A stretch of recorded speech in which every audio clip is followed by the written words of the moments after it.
नमस्कार बाबू जी। नमस्कार जी, नमस्कार। मैं आपका आभार प्रकट करता हूँ, मुझे आपने बुलाया है यहाँ।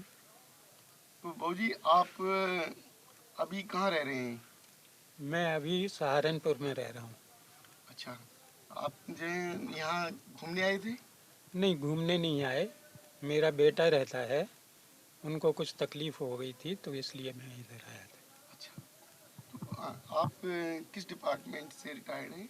मैं रेलवे डिपार्टमेंट से रिटायर्ड हूँ। अच्छा अच्छा। तो अभी आज के जो शासन व्यवस्था जो चल रही है, जो हमारी गवर्नमेंट है, वो किस तरीके से काम कर रही है?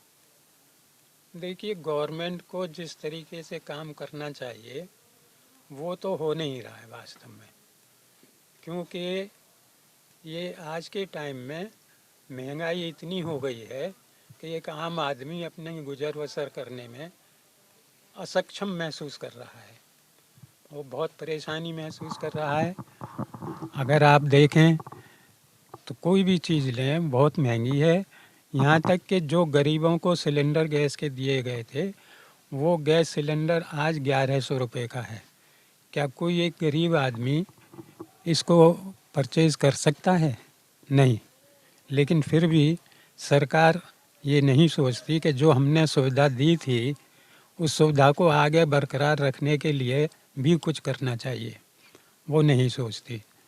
और जितना भी मार्केट में सामान है वो सब इस समय लगभग पिछले 1 साल के अंदर दुगनी कीमत में मिल रहा है, जिसकी वजह से हर व्यक्ति बहुत परेशान है। ये एक जनरल शिकायत है कि हम अब खाना भी मुश्किल से चला पा रहे हैं। नौकरियां हैं नहीं, नौकरियों में लोग थे उनको निकाल भी दिया गया, या नौकरी में जो उनको पे मिलती थी उसमें कटौती कर दी गई। यहाँ तक कि जो हम जैसे रिटायर्ड लोग हैं उन्होंने कुछ अपना पैसा बचत करके बचाया था और किसी फिक्स डिपॉजिट में या किसी बैंक खाते में डाला था, ये सोचकर कि हम बुढ़ापे में इसकी कुछ ब्याज अर्जित करके अपना गुजारा कर सकेंगे, कुछ पेंशन लेके करेंगे, कुछ इसकी ब्याज से करेंगे। लेकिन वो सब प्रोग्राम फेल हो गए, क्योंकि यहाँ तो पहले हम टैक्स दे चुके, जो हमको सैलरी मिलती थी जिसमें बचत की हमने। आज बचत के बाद जब हमें ब्याज मिलती है तो उस पर भी टैक्स लगता है। तो ये कहाँ की ये वो है, सहूलियत तो है नहीं, परेशान करने वाली बात है। हमारी जेब से पैसा निकालने का एक तरीका तरह तरह से ढूंढा जा रहा है, और उसी पैसे को निकालने के लिए अब ये जो बजट आया है उसमें भी कटौती कर दी गई है जो सुविधाएं मिल रही थी। तो ऐसे आदमी कहाँ तक सरवाइव कर पाएगा, ये समझ में नहीं आता है कि गवर्नमेंट इस बारे में क्यों नहीं सोचती कि जो हमारा गरीब तबका है वो कैसे अपना गुजर बसर करे। और एक और बात यह है कि जितने गरीब लोग हैं जिनको अनाज वगैरह बांटा जा रहा है, कहते हैं 80 करोड़ लोगों को हम अनाज वितरित करते हैं। इस देश की जनता 140 करोड़ है, उसमें से 80 करोड़ को अगर ये पाल रहे हैं फ्री में, तो बाकी के क्या कर रहे हैं फिर? बाकी के तो फिर इसका मतलब है बहुत ज़्यादा बचत है उनको, क्योंकि इनका तो खर्चा कुछ है नहीं। और ये इस तरीके का अनाज देकर उनको पालना एक तरीके से अकर्मण्यता पैदा करना है। जब आदमी को फ्री में खाने को मिलेगा तो वो क्यों काम करेगा? क्योंकि यह नेचुरल टेंडेंसी है कि अगर मेरे पास 4 पैसे हों तो मैं जब तक 4 पैसे खर्च नहीं लूँ तब तक और अर्जित करने का कोशिश करूँगा ही नहीं। इस तरीके से आदमी बहुत परेशान है। और इसमें क्या कहा जाए, पॉलिटिकली मैं कुछ कह नहीं सकता, क्योंकि मैं पॉलिटिक्स में रहा नहीं। मैं एक कर्मचारी हूँ जो सरकार का फेथफुल होता है, लेकिन फेथफुल होने के बावजूद भी हमें शिकायत ज़रूर है। कभी पेंशन बंद करने की बात होती है, कभी दूसरी चीज़ें बंद करने की बात होती है, महंगाई बराबर बढ़ती जाती है, लेकिन कोई भी इस बात में ध्यान नहीं देता है। सरकार का व्यक्ति एकदम बिल्कुल चुप है और एक सुर में एक बात करते हैं, चाहे वो सही है या गलत है। ज़्यादातर बातें गलत ही होती हैं। सरकार ये मानने को तैयार नहीं कि महंगाई है।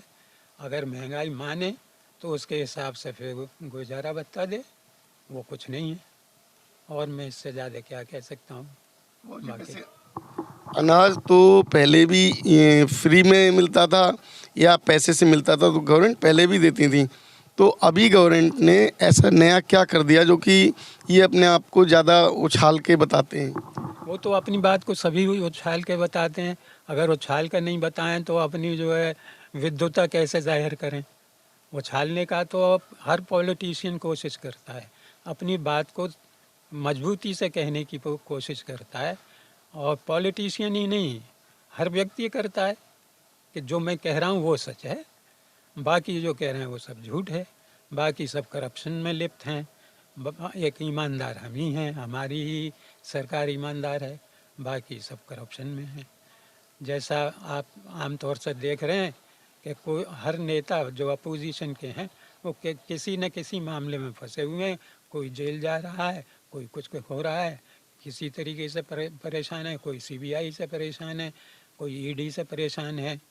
ऐसे सब परेशान किए जा रहे हैं ताकि वो अपनी आवाज़ ना निकाल सकें। तो अभी जो व्यवस्थाएं जो चल रही हैं जो वर्तमान सरकार की, तो ये सरकार जो है ऐसा क्या दिखाना चाह रही है जिससे कि जो है हर व्यक्ति को ये जेल की सलाखों में डालने की कोशिश कर रहे हैं, हर व्यक्ति को ये गलत साबित कर रहे हैं। मनीष सिसोदिया जी को जेल भेज दिया, राहुल गांधी जी की जो सदस्यता जो है भंग कर दी।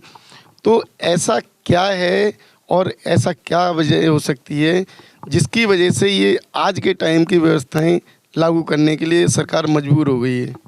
मजबूर तो वो अपना राजस्व चाहती है, राजस्व चाहती है, और दूसरा अपना शासन चाहती है। अपने लालच में ये सब कर रहे हैं कि जो आवाज़ उठाता है उसी की आवाज़ दबाने की कोशिश की जाती है और दबा दी जाती है।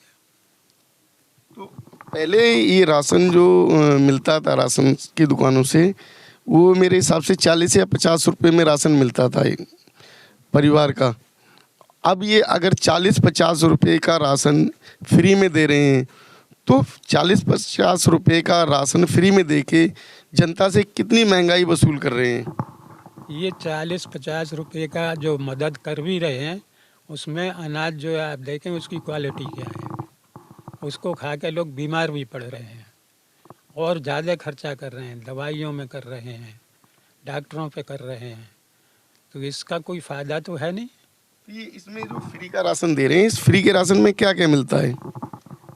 फ्री के राशन में मैं समझता हूँ मुझे तो कुछ मिलता नहीं है।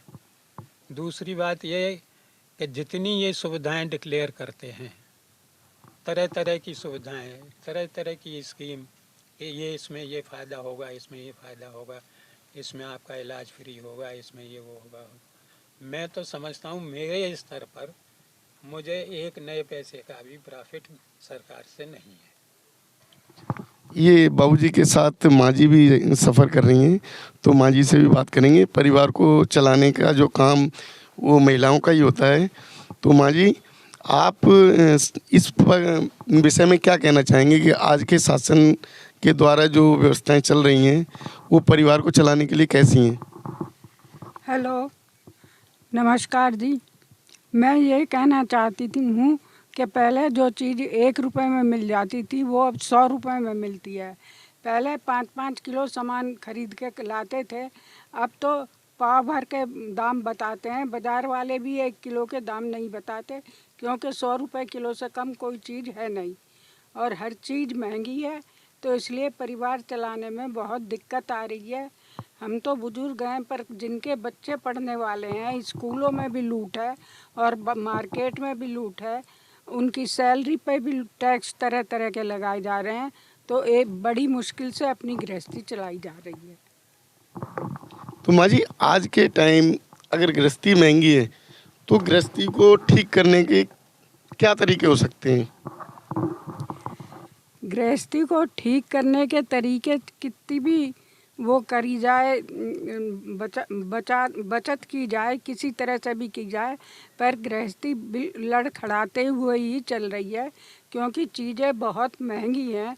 इस्तेमाल घर चलाने में बहुत परेशानी हो रही है। तो आप सरकार को क्या संदेश देना चाहेंगे कि सरकार ऐसा क्या करे जिससे जो है गरीब आदमी का परिवार आसानी से चले, उनको बच्चों को शिक्षा मिले और जो है आज के टाइम जो महंगाई का दौर है, इस महंगाई के दौर में परिवार गरीब आदमी चला सके।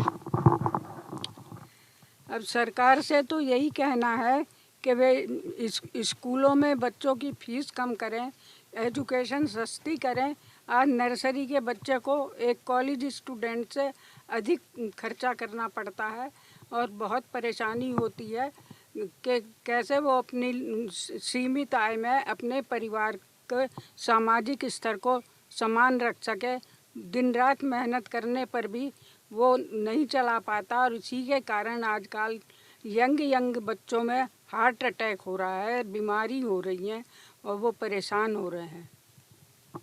तो अभी आपने ये बुज़ुर्ग परिवार, बुज़ुर्ग कहें या एक शिक्षित जो कि रेलवे के एक बड़े पोस्ट से रिटायर अफसर थे, तो इनके विचार सुने, उनके परिवार के विचार सुने। धन्यवाद। मैं अरविंद कुमार, अम्बेडकर प्राइम।